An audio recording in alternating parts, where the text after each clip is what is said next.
Third speaker today is Jim Wagner from DuClaw Brewing here in Baltimore. DuClaw started as a small brew pub, but with Jim's help, obviously his recipes that he's come up with, his commitment to quality, these guys are a regional powerhouse now. They have over 35 unique styles, countless variations and blends. I remember years ago when you couldn't get DuClaw in every bottle shop, at a local festival, I was standing in line for about a half hour to get a taste of their devil's milk aged on oak barrels, and it was just an amazing beer. And I really, and ever since then, I was like, when I see DuClaw, I run over and try to taste all their beers. So that was a great experience. And the other thing, from a personal standpoint, when I go to BWI Airport to fly out, I always make sure I leave myself extra time because DuClaw's got a location there, and I try to get a full sampler before I get on the plane, because that makes flying a lot easier, right? But my only complaint is it's on the outside of security, so we need to get on the inside of security so you have more time to enjoy the beers. Today Jim's going to be talking about flavor additives in beers, how to judge them, and give us maybe a better understanding of how they all fit together. And these additives can certainly complement and improve the beers. So let's see how that goes.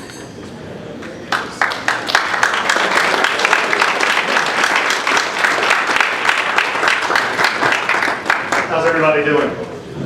Yeah, before I get started, we're sending around one of the first beers that I brought for you guys today. It's our Dirty Little Freak. It's a chocolate, coconut, caramel brown ale. What you're going to taste here is probably going to remind you a lot of a Samoa Girl Scout cookie. That's what we were kind of shooting for. And hopefully with that thought in your head, you'll kind of see that. Before I start, I just want to thank Gordon, Jeff, Bill. A lot of time and effort went into putting this presentation together. The speakers and myself, we're just a small part of it. This was a lot of behind-the-scene work, and they deserve all the accolades they get for it. Yeah, give them a round of applause.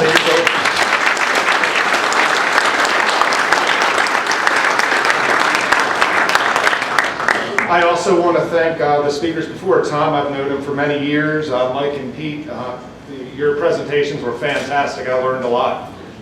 You've never in this business so long where you can't learn something new, and there was some good information there.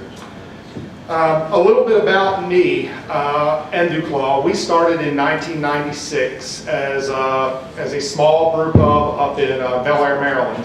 I say small. We actually started with a 15-barrel JV system, so I guess you would say in some sense that is a pretty large system.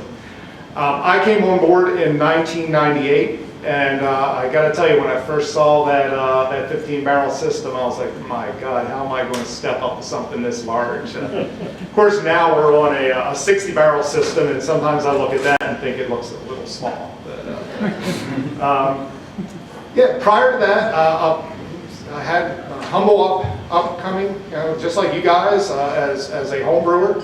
I see a lot of familiar faces out there. I brewed with Les is around here somewhere, a couple other Crabs members. That's where my allegiance is as far as the homebrew clubs, although I have ties with pretty much all of them throughout the state. And I remember, 20 years ago, meeting at Maryland Homebrew, our local homebrew shop, and we'd be lucky if we got into double digits for the amount of people that would make the monthly meeting. And back then, topics came up like up and coming styles. There was one I remember us talking about, the crazy style called India Pale Ale. Groundbreaking. I mean, it was amazing. And then a lot of the information we got back then, and this is a little kind of jealous, but we had to look in these things called books, paper. You have to flip pages, and so getting the information back then was a lot harder. You had to put a lot of extra time and effort into it. And again, I'm a little envious because now with so much resources out there, so many resources, if you have a technical question, it's right at the a push of your smartphone button, and you can usually get that information. pretty quickly.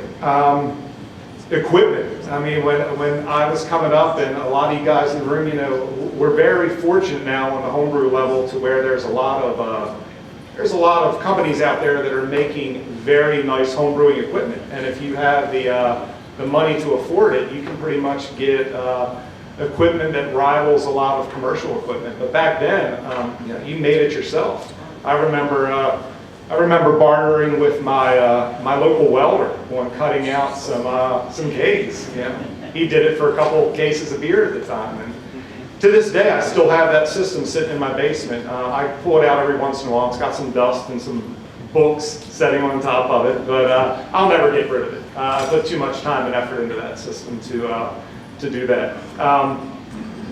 Some of the stuff that we would do back then kind of befuddles the mind now, but that's how it was 20 years ago. I remember, you know, the local homebrew shops, Maryland Homebrew, they would, you know, it wasn't nothing to get for them to get a pound of hops in, and then they would sit there and out would come the scale, and they'd break that pound of hops up into 6, you know, little 1 ounce baggies and zip them up and pray that the law enforcement didn't come in because it would look really strange.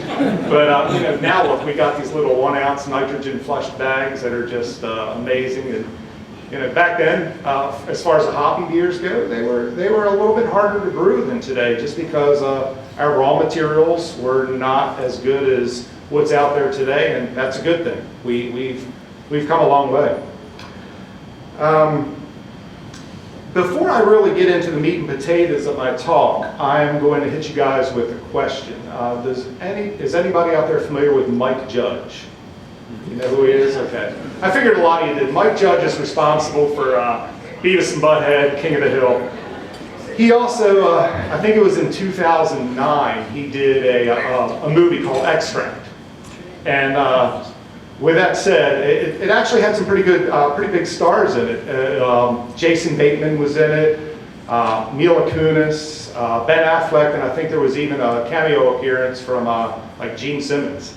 But if you've seen the movie, you'll really get this. If you haven't, you know, when you're on Netflix the next time, download it and check it out. So give me a second. I'm going to plug in here.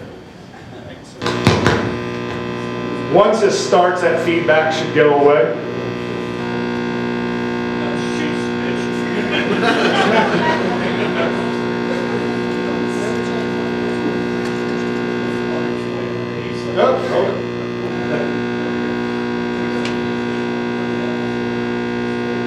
Hopefully it'll die down.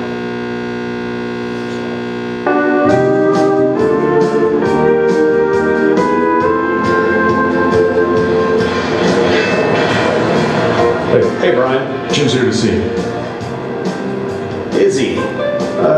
Great, bring him in. He's outside at the loading dock. Wants to talk to you alone out there for some reason. You know, man to man. Jim, I make extracts. That's what I do. You know, vanilla, cherry, root beer, s'mores. And a lot of people don't think that's very cool, but I think it is pretty cool.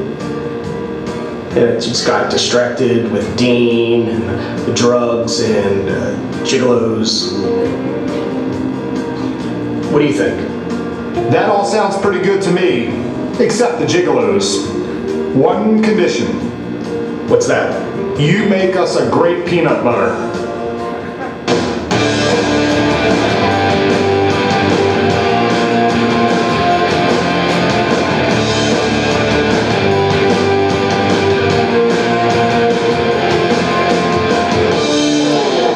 We have an in-house guy. Thanks for just entertaining. That was to entertain me.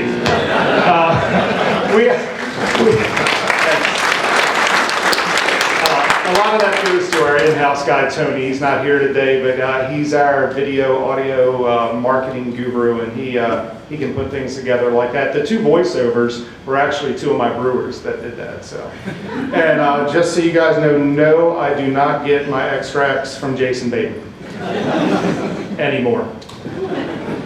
All right, so let's get into this.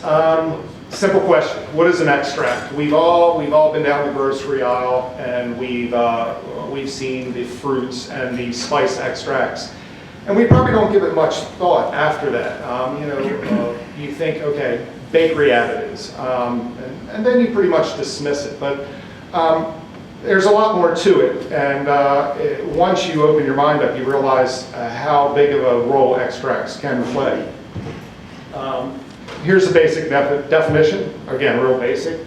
A preparation containing the active ingredient of a substance in concentrated form. What does that actually mean? It's basically taking the essence of what what you're trying to capture, and again, putting it in a concentrated form where you can use it in a much, I don't want to say more effective way, but an easier way. Here's something to think about. One of my favorite extracts, I think a few of you will agree out there that you don't think much of as an extract, is coffee. Coffee, every time you make coffee, be it in a French press, Keurig, a coffee maker, your mom's old percolator on the stove, you're basically making an extract. This is an example where you're using water as a solvent to extract those flavor compounds, and in most cases, flavor compounds are not water soluble, they're oil soluble.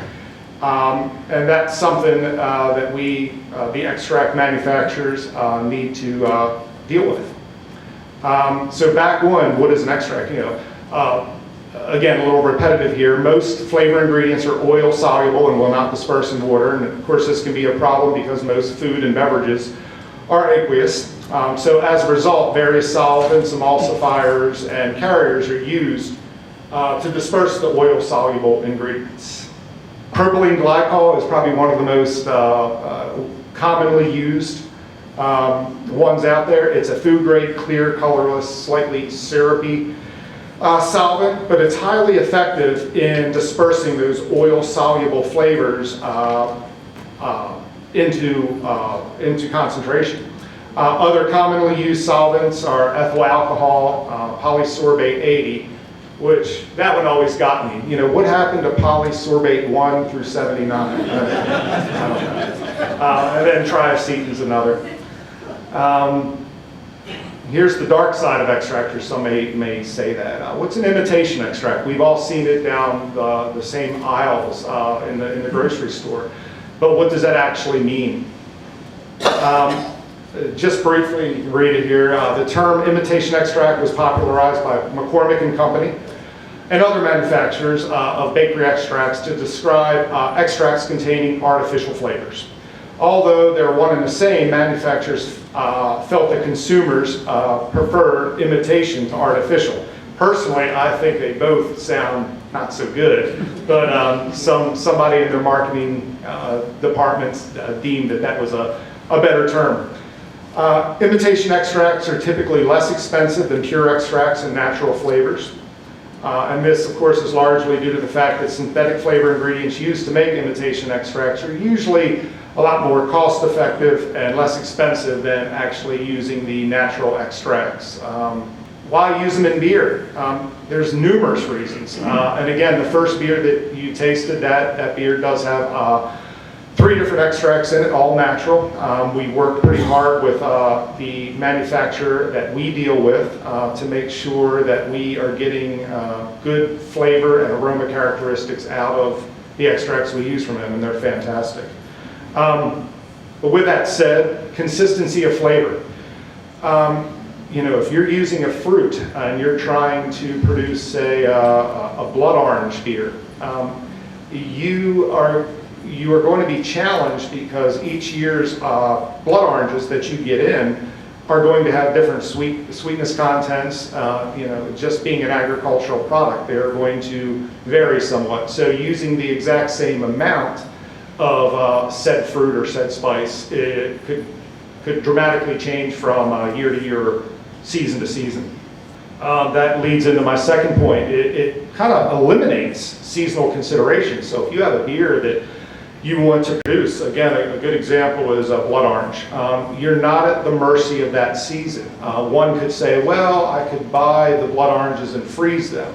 On a homebrew level, that's somewhat practical. On a commercial level, you're not going to be freezing several thousand pounds of blood oranges to try to get you through the entire brewing season. Stability, extracts, they're very stable. Most have a shelf life of over a year, so that becomes very beneficial, especially on the commercial level. You don't have to worry about something going bad on you before you're able to use it. Real easy to adjust the final flavor. And what I mean by that is when we're formulating recipes on our pilot system at the brewery, especially, well, obviously if we're using flavor extracts, we will start whatever amount we believe is going to work, we'll cut that immediately in half. And we'll start at a lower threshold, and then it's very easy for us and for you guys on a homebrewing level to add more flavor in and get it up there. It's real easy to add it, almost impossible to take it back out. Here's another great one. When you're dealing with fresh fruit, and even purees to some extent, you always have to worry about contamination in some way, shape, or form. And there's numerous ways to combat that. But some are challenging and very labor intensive. And with a good quality all-natural extract, that pretty much eliminates that aspect of your beer becoming contaminated. Really no effect on ABV. Although some of these extracts are based in alcohol, the amount that you're using, because it's pretty much directly proportional from a homebrew level scaled up to a pro level, you're really not going to affect your final ABV of the beer. You guys don't worry about that too much, but on a commercial level, we got to meet TTB regulations, so we need to make sure that that doesn't change too much. Tannins, we're all familiar with them. Some fruits and a lot of spices contain a lot of tannins, and by using an extract, you pretty much eliminate or drastically reduce that chance of adding those unwanted tannins into your beer. Here's a good one. Ease and use with brewing equipment. And again, I think this happens on both levels, but especially on a commercial level. If you're brewing a beer, let's say a raspberry framboise, a good example, you're going to need a lot of fruit to make that happen. And sometimes utilizing it with the equipment that you have available is kind of tough. Jamming all those raspberries down into your carboy is a little tough sometimes. And it's the same on our level. How do you get those large amounts of fruits to lend that aroma, flavor, and character that you want in that beer? It becomes quite challenging. With extracts, that helps out a great deal. Some considerations. By no means am I trying to say, extracts are the answer to everything in brewing when it comes to fruit flavors. But what I'm trying to get across here is make sure you realize that it's just another tool in your arsenal and the craft brewer's arsenal that you can use in order to get the flavor, the aroma, and the overall final product that you're looking for. So some things to consider when using them. Quality, just like everything in life, not all extracts and manufacturers are created equal.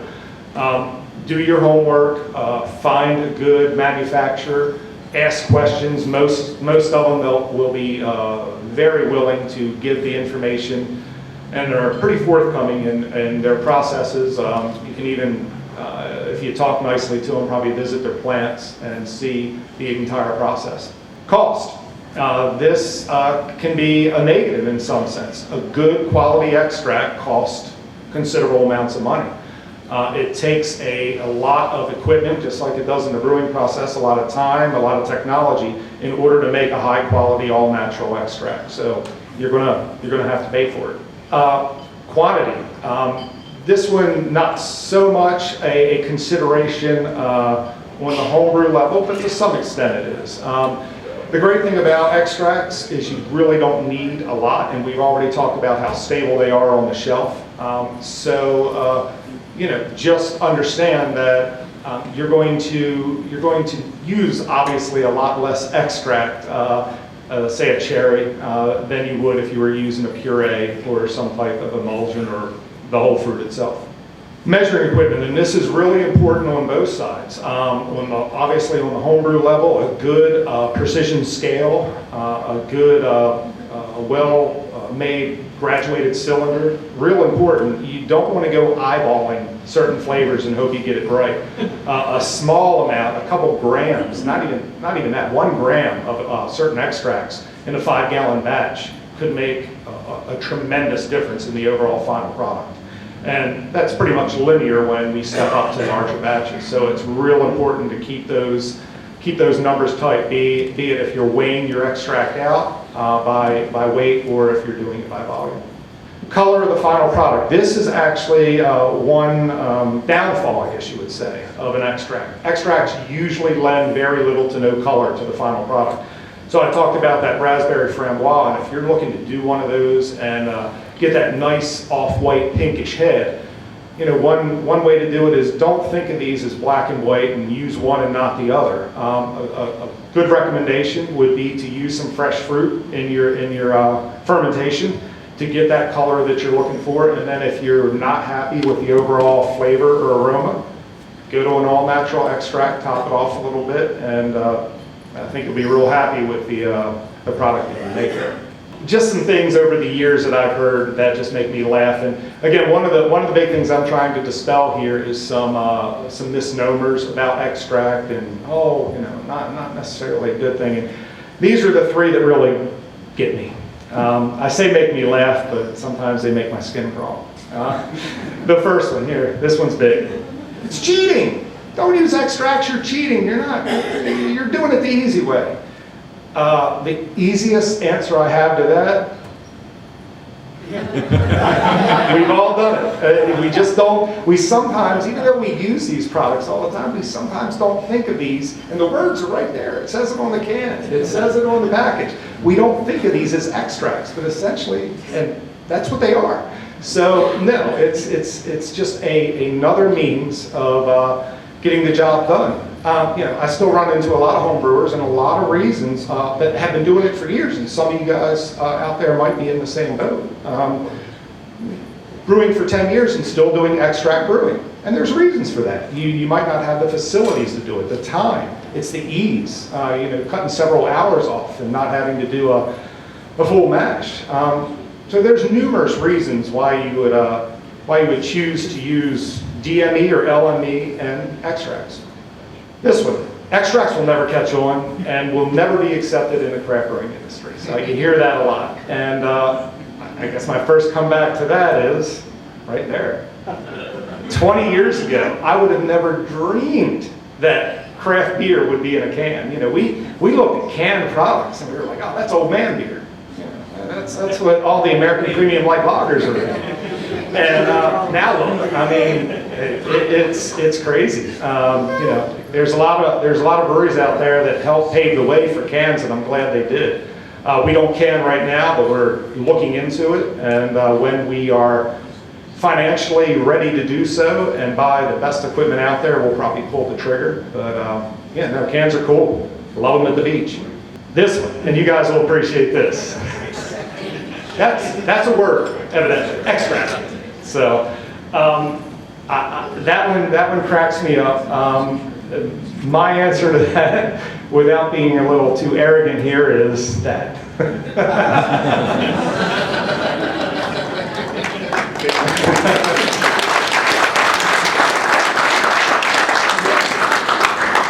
And that. And finally that. So. Needless to say, we're really proud of the beers that we've made over the years, and it just goes to show that you can make a technically sound beer with an extract, and they turn out fabulous. Again, as long as you follow those guidelines, which are really common sense. Buy quality ingredients, do your homework, and you'll be in good shape if that's the avenue that you want to take. Let's talk a little bit about judging beers.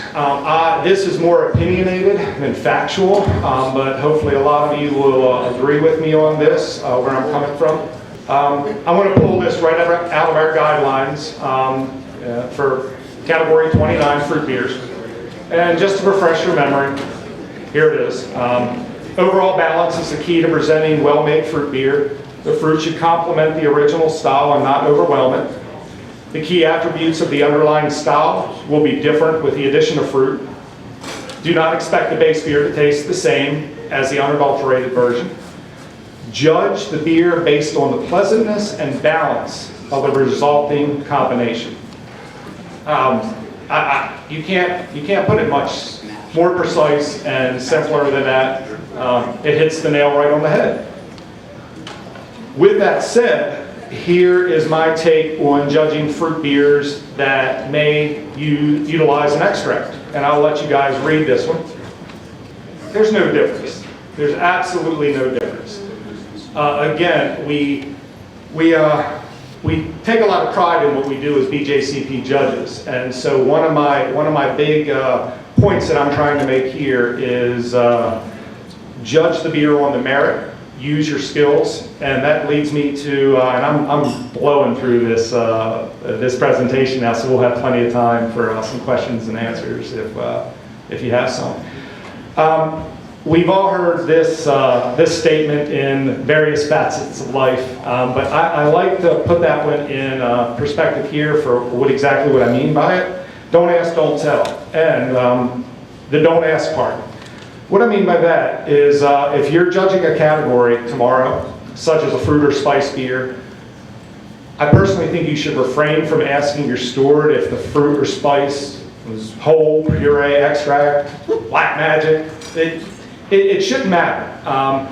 Utilizing your skills and knowing what that style should taste like and basically determining the merits of the beer by doing that, that's all you really need to do. The power of suggestion is a very powerful thing, and it can be very positive and very negative. And I especially, I'm talking to all of you, but especially you more advanced judges, the nationals and masters out there. A lot, and you guys know this, but a lot of the novices, apprentices, and new judges that may have just passed the test, when they're sitting at the judging table, they look to you guys for guidance. And they will mimic you, maybe not, they'll subconsciously do it down the road, but if they see you asking questions like that, they'll think that's okay, or that's what I'm supposed to do. And I think we owe it to what we do to kind of discourage things like that, so we can get a true, unbiased, and honest opinion of the beer in front of you. Along with, thank you. Thank you, Gordon, I appreciate that. Along that line, don't tell. And so what I mean by that is if you happen to be a steward, refrain from giving that information to a judge that requested. I don't think anybody's going to get snippety with you, but if they do, stand your ground. Again, same thing as I was preaching there. Now, it's going to be a different MO if they're asking what fruit is in. By all means, let them know this is a raspberry wheat, not a cherry wheat. But they don't need to know if it's extract, puree, combination of both, sorcery. It doesn't matter. The flavor is in there, and it's up to you and your trained palates to figure out if this beer was well crafted or not. I told you I blew through it quick. That's about it. But I think we have some time for some questions. I don't know, has Sweet Baby Jesus went around yet? Yeah. Awesome. For those of you that haven't, I know we got a lot of out-of-towners, so I hopefully you're enjoying the Dirty Little Freak and the Sweet Baby Jesus, and I'll be around today, all day tomorrow. Hopefully run into you guys, have a few beers together, but questions? So with extracts, have you found that you have a sort of, I'll call it a packing order of like, I should put in this extract first if I'm using multiple extracts because this one tends to overwhelm other ones so that you have a sort of a known sequence of like if we're doing more than one extract in a beer. Yeah. Start off with this type first and then add. A little bit to that extent, if I understand your question correctly. With the first beer that we had, Dirty Little Freak, that actually gets 3 separate extracts. And as you can imagine, not all extracts are going to have the same flavor intensity or strength. So 1 ounce of, say, an apricot extract compared to a strawberry extract is going to most likely give the majority of the people that try that beer a different level of flavor from that fruit. So yeah, it's a lot of playing around, it's a lot of piloting, And as I said earlier, what we do with our pilot system when we're playing around with this is start off low, and then we tend to move on up. It's a lot easier to do it that way. We learned that the hard way sometimes. Yes, in the back. I've had good success with fruit extracts and spice extracts that are sold in homebrew supply shops that are designed for homebrewers. Yes. Do you know if just plain old extracts, say almond extract or some other extract at the supermarket, if any of those have additives or chemicals that might in some way not work well? Yeah, I'm sure a lot do. I can't speak definitively on that matter, but it was kind of like I was saying earlier. A lot of it, if you're serious about extracts, and that's fruit and spice beers are beers you enjoy to drink and or to brew. Grab that bottle, give it a shot, and if it's ABC Extract Company, hit them up. A lot of these extract companies are small. They're small, independent manufacturers, and they love it if you would call them up and pick their brain. Kind of like the little video I showed there. These guys, as we enjoy and love making and judging craft beer, their life is extracts, and that's pretty cool. Some people may not think it's cool, but it's pretty cool. Yes? Do you have any thoughts on the PB2 powdered peanut butter versus like the liquid peanut butter? Yes. No secret, the original version of Sweet Baby actually had PB2 in it, and needless to say, we were very happy with it. I'll give you guys a little bit of background too. I'll back up a little bit. The original batch of Sweet Baby Jesus, before it was even named that, was a homebrew competition winning beer. We actually held a competition, and we were the sole judges. When I say we, myself and the owner and several other brewers at DuClaw. And that year that we did that contest, there were 50 entries. And this beer clearly blew our minds. It really got the senses going. And that beer was going to be, or was brewed as a seasonal, a one-time offering. And like I said, we're a 60-barrel brew house now, so we committed, you know what, we're going to brew 60 barrels of this and put it out there. Well, it went so quickly, we immediately made a left turn and decided to do 60 more. And then it just spiraled into what it is today, which is by far one of our fastest selling beers we've ever made. And it continues to build momentum as we enter new states. But I digress, your question. Originally the beer did have PB2 in it, and we worked directly with the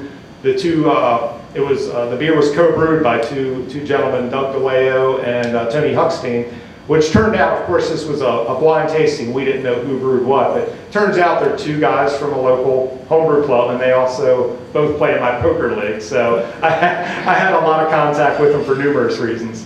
And we brought them in, and we just worked together on how we can make this beer better.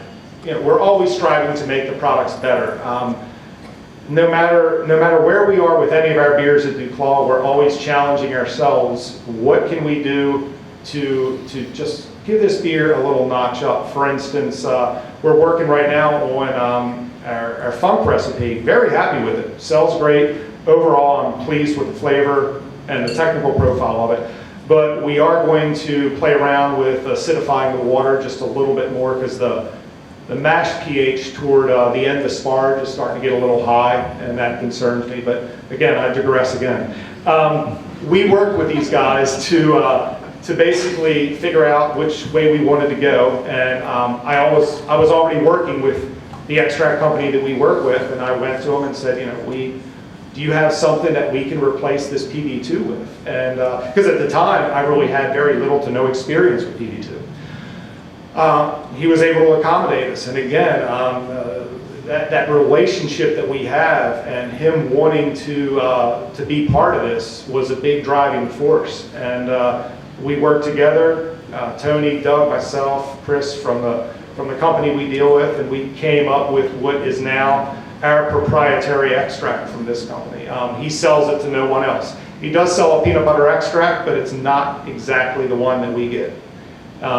Originally, when we first started brewing Sweet Baby, because of the product that we had to deal with and just formulating the extract in general, there was a very, very small amount of synthetic vanillin added. So legally, again, TTB stuff, we had to put on that label natural and artificial flavors.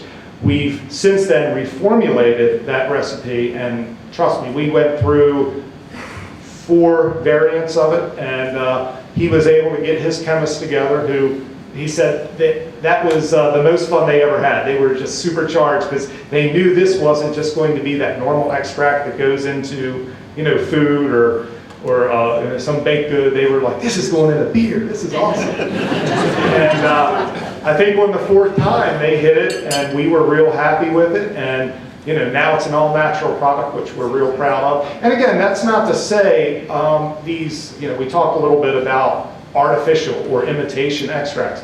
Don't let that scare you all the time, because I've tasted a few beers, and again, I purposely ask people not to tell me if they bring me a fruit or a spice beer, if it was whole grain or whole fruit extract, if the extract was imitation, all natural, combination of both. And I gotta tell you, I've blown away sometimes because I've had a couple beers that have had imitation flavors that aren't bad. They're really decent beers. With that said, and I'm sure you've all run into this in your judging, I've had some fresh fruit, all natural, you know, I picked this fruit by hand and many people carried it to the brewery. It just wasn't that good. I mean, something went wrong. So it's just about what you're trying to achieve, and you know, you just got to work at it, just like everything. You know. Hopefully that kind of answered your question. Anybody else? Yes. Could I get share some of your secrets on Dirty Little Freak? What extracts you use or anything about that one? I could, but I'd have to kill you. No, we can definitely talk about that. Yeah, if you're interested in trying to, I think a lot of the guys in here, I know Frank is sitting at the table here, Les is around, several others. We're real free with our recipes at DuClaw. My philosophy is once you know your ingredients, just like a chef, once you know your base ingredients, once you know the flavors that they add to the beer, not to really dumb it down, but a recipe is a dime a dozen. It really is. So these brewers that say, oh, you know, I have a recipe and it's under a lock and key and we don't show it, then a lot of it is technical. A lot of it is how you adapt that recipe and produce it on the floor, the nuts and bolts of it. And that, in my opinion, is so much more important than just a recipe on paper. Yes, we're. So when you work on new product development, have you had any ideas that you thought were really good that turned out to be real train wrecking? No, everything we've done on the palate system is perfect. The one that immediately, I mean, you just threw me a softball, thank you. The one that turned out the absolute worst was, I'm a big fan of the Fireball Jawbreakers. Yeah, you can see where this is going.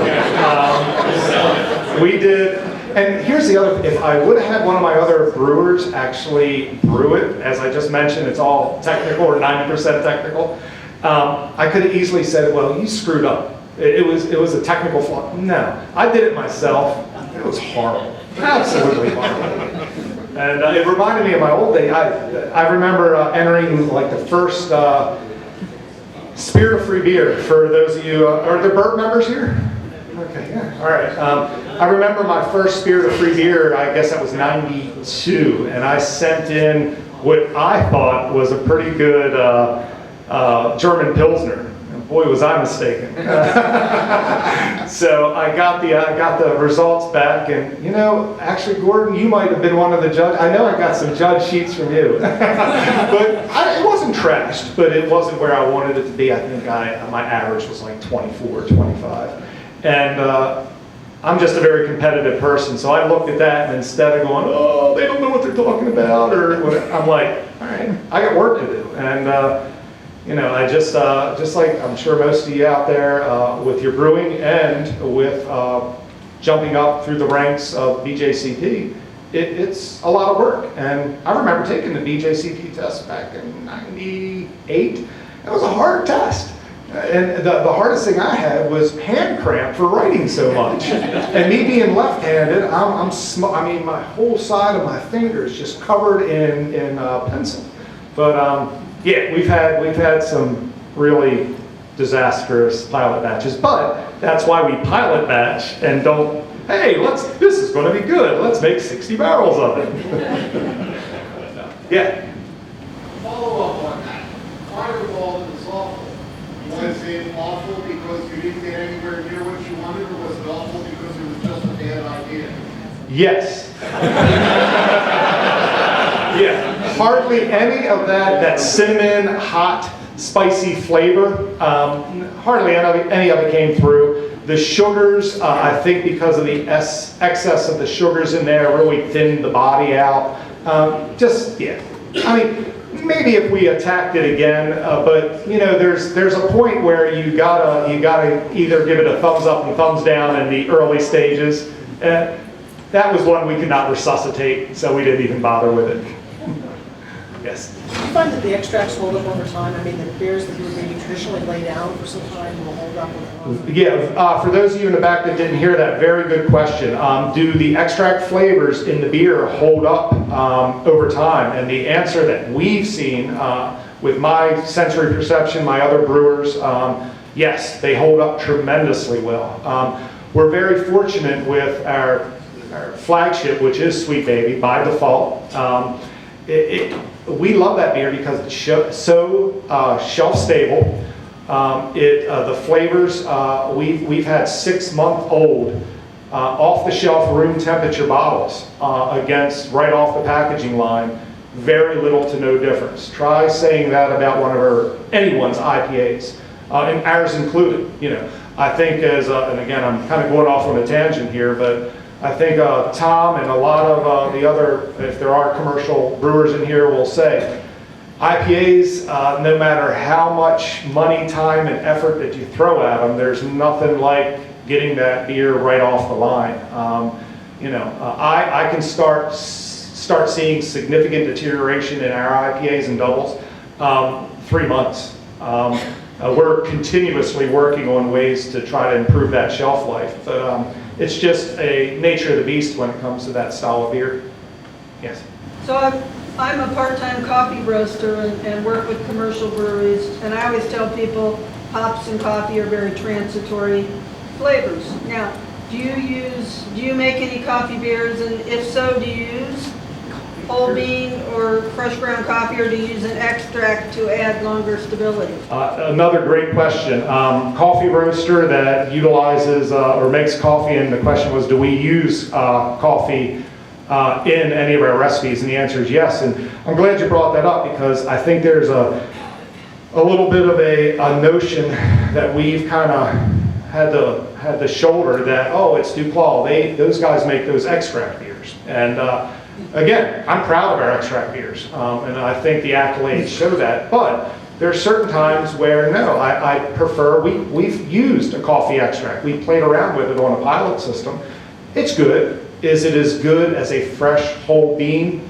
No. But again, with that said, because it kind of sounds like I'm contradicting myself, we've used fresh raspberries in a beer, and we use our raspberry extract. I'll take the raspberry extract any day of the week.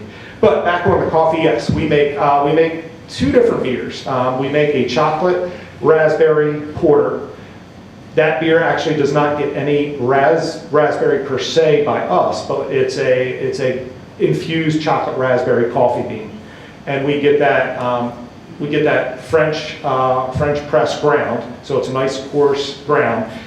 And when that's an old recipe. I actually was brewing that at home, and that's where it started. But I played around with numerous ways to add that coffee into the brewing process.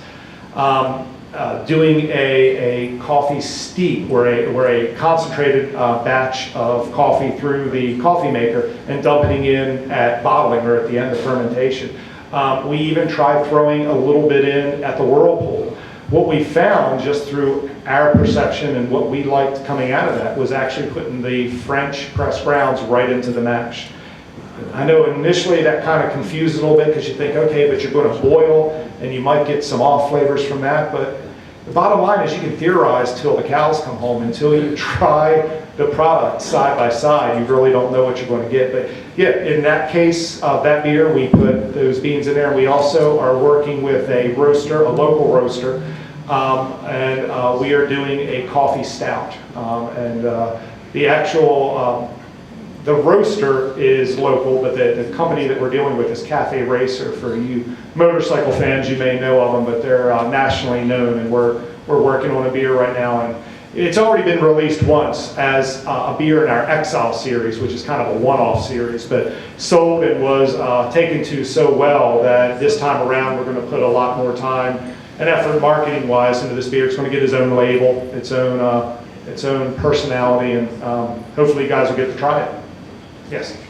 Hop extracts. Yes. Any success, or why haven't they been more successful? Yeah, the question is hop extracts. That could be another whole presentation for another time, but yes, we've used them.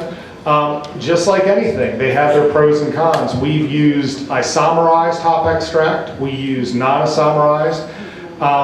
They even have pre-isomerized pellets out there now that I don't think are really available to you guys on that level, but we can get them from our supplier. We played around with them, and just as the name would suggest, a pre-isomerized pellet is one that has undergone the isomerization process, to where if you take those pellets, they look like regular T45 pellets. And if you throw them in, even at 1-2 minutes before the end of the boil, you are going to get bitterness out of that hop, or a lot more than you would from a non-isomerized pellet. So yeah, we've also done liquid. One drawback, they're a little messy. The can is kind of like a can of DME. Getting them in, heating them up, because they tend to be syrupy, heating up the can, making sure you get all of it out. They're expensive. Sometimes the salesmen try to tell you that they're more cost effective, but we run our reports, and they're not that cost effective. One good thing about them is they're very predictable. So with an isomerized, with a hop extract, usually it's one of the big high alpha bittering American grown hops that we're all familiar with. Two of the big ones out there are CTZ, Columbus, and Apollo, Summit. Those three are kind of the three big ones right now. And the hop, Yakima Chief, Hop Union, all those guys, they'll basically make that into a syrup, and you're adding the syrup in rather than the whole leaf pellets.